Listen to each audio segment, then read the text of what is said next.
There's really no better way to understand the Depression era unless you hear it straight from the people who were there themselves. Let's take a look at some of the quotes from the criminals who lived through the times. I'm glad Bonnie and Clyde went out like they did, because it's better than getting caught. Roy Thornton, Bonnie's husband. He had her for 2 years. Look what it got her. He's not going to have her anymore. She's mine now. Emma Parker on burying Bonnie away from Clyde. I didn't commit that murder. The man that did it is dead. If he wasn't, I wouldn't say anything anyway. Raymond Hamilton's response when he was asked if he wanted to confess to the Hillsborough murder. Nothing is worth this. George Machine Gun Kelly on his years in prison. He looked after me and bought me all kinds of jewelry and cars and pets, and we went places and saw things, and he gave me everything a girl wants. He treated me like a lady. Billy Freschetti, girlfriend of John Dillinger. I admit that I am relieved. W.D. Jones on hearing of the deaths of Bonnie and Clyde. I knew Les was going to die, and I wanted to be with him as long as I could. Helen Gillis, wife of Lester Babyface Nelson Gillis. Clyde went from being a schoolboy to a rattlesnake. Ralph Foltz on Eastham's effect on his friend. Lies, all lies. You're all lying against my boys. Kate Ma Barker. Raymond never did get along with Clyde because he always considered Clyde a little too trigger-happy. Floyd Hamilton talking about his brother's feelings toward Clyde Barrow. Stop! For God's sake, stop! Don't shoot anymore! You've already killed him! Blanche Barrow, when the posse kept firing on her husband, Buck Barrow.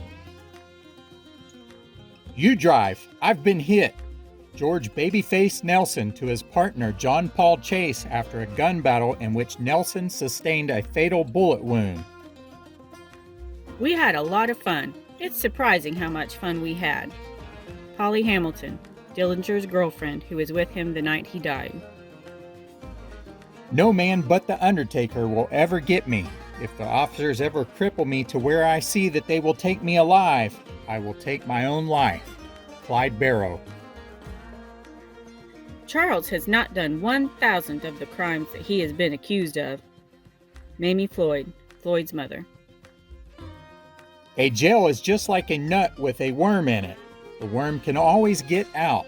John Dillinger in an interview with newspapers after his Arizona arrest.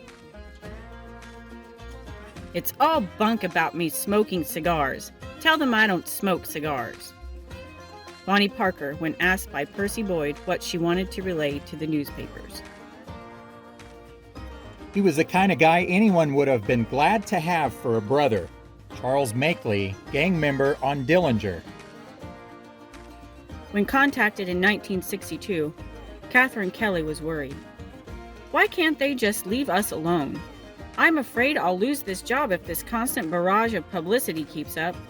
I was just a young farm girl back when I met Kelly back in 1930. I was used to all the money, cars, and jewelry George offered me. Any farm girl would have been swept off her feet, same as I was. Mastermind, she couldn't plan breakfast. Bank robber Harvey Bailey when asked if Ma Barker was the ringleader of the Barker Carpus gang. Johnny's just like any ordinary fellow. Of course he goes out and holds up banks and things, but he's really just like any other fellow, aside from that. Mary Kinder. Home, and ain't that a place for it?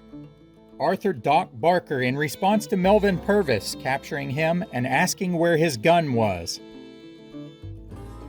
I prayed only last night that I might see him alive again just one more time.